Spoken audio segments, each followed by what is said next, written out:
Well, joining us back again is actually Gerald Celente. He's the director with Trends Research Institute.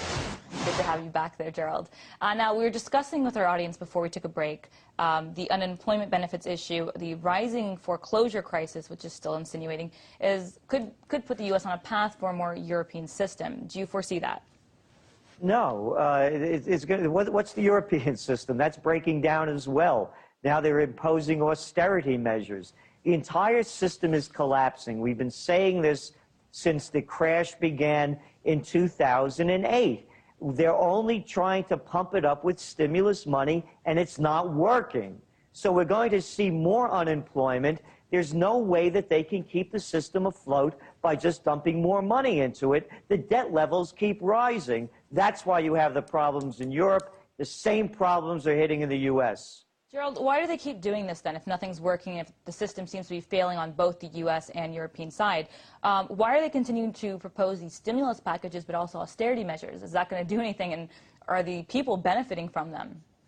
No, the people aren't benefiting at all, because what they're doing when we're talking about stimulus is stimulating the banks. That's who's taking the big losses on the bonds and the defaults.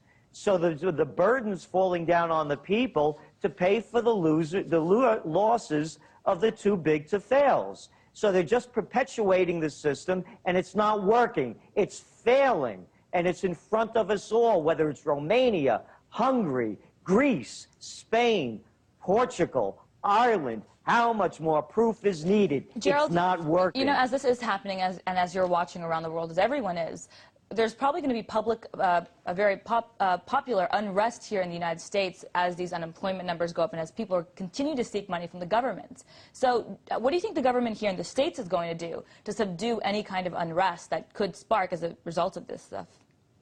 They'll do what all countries do when the people are uprising. They're going to stamp it down. We're looking at Workers of the World Unite 2.0 and Off with Their Heads 2.0. The people are fed up. They're being forced with austerity measures to pay off for the losses of the too big to fails. So the government is in, as we've said before, the merger of state and corporate powers is called fascism. And that's what you're going to see. What happens when the crowds get out of control? Look what fascist governments do. Well, that's a take on fascist governments from Gerald Celente. He's a director with the Trends Research Institute.